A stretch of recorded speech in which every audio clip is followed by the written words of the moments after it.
ഞാൻ തുടക്കത്തിൽ പറഞ്ഞ രണ്ട് തരത്തിലുള്ള ഹിന്ദുത്വത്തിൻ്റെ ചരിത്ര അപനിർമ്മിതികൾ, പുനർനിർമ്മിതികൾ എന്നതിൽ ആദ്യം പറഞ്ഞത് നമുക്ക് പെട്ടെന്ന് മനസ്സിലാവും. ഇപ്പോൾ സമീപകാലത്ത് പറഞ്ഞ കുത്തബ് മീനാർ എന്താ പറയുക, ഭീമൻ്റെ ഗദയാണെന്നോ താജ്മഹൽ തേജോ മഹാലയമാണെന്നോ ഒക്കെ പോലുള്ള ഒറ്റ കേൾവിക്ക് തന്നെ അസംബന്ധമാണ് എന്ന് നമുക്ക് കണക്കാക്കാവുന്ന ഒരാൾക്കൂട്ടഭ്രാന്തിനെ ഒരുപക്ഷെ രസിപ്പിക്കാം എന്നല്ലാതെ വസ്തുനിഷ്ഠമായ യുക്തിബോധമുള്ള ഒരു പരിശോധനയിലും നിലനിൽക്കാത്ത തരത്തിലുള്ള വാദങ്ങൾ ഹിന്ദുത്വ ശക്തികൾ പലപ്പോഴും അവതരിപ്പിക്കാറുണ്ട്.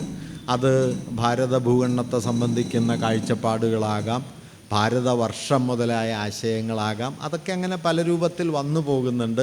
അതിനെ ധാരാളമായി നമ്മൾ പല രൂപത്തിൽ വിമർശിക്കാറുമുണ്ട്, വിമർശിക്കേണ്ടതുമാണ്. പക്ഷേ പ്രശ്നം എന്താണെന്ന് വെച്ച് കഴിഞ്ഞാൽ, ഹിന്ദുത്വം ഇന്ത്യാ ചരിത്രത്തെ സ്വാംശീകരിക്കുന്നതോ തങ്ങളുടെ പ്രത്യയശാസ്ത്രമാക്കി മാറ്റുന്നതോ ഇത്തരത്തിലുള്ള അസംബന്ധങ്ങളെ മുൻനിർത്തിയല്ല. അത് അതിൻ്റെ ഏറ്റവും ഉപരിതലത്തിലെ ചില ആവിഷ്കാരങ്ങളാണ്. അതിനേക്കാളൊക്കെ വളരെ ആഴത്തിൽ വേരുള്ളതാണ് ഇന്ത്യാ ചരിത്രത്തിലെ ഹിന്ദുത്വത്തിൻ്റെ ഇടപെടൽ എന്നത്.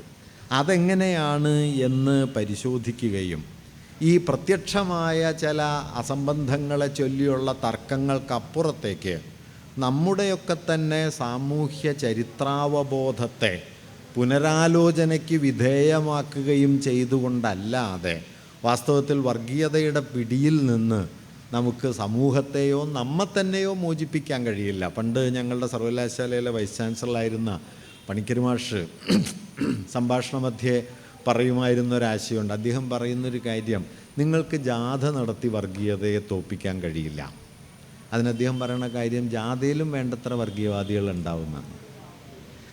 അത് വർഗീയവാദികളെന്ന് പറയുന്നത് പ്രത്യക്ഷത്തിൽ അവർ വർഗീയവാദികളായതുകൊണ്ടല്ല, മറിച്ച് നമ്മുടെ സമൂഹത്തെക്കുറിച്ച് വച്ചു പുലർത്തുന്ന ധാരണകളിൽ വർഗീയതയുടെ പ്രത്യയശാസ്ത്രപരമായൊരു ഉള്ളടക്കമുണ്ട് എന്നുള്ളതുകൊണ്ട്.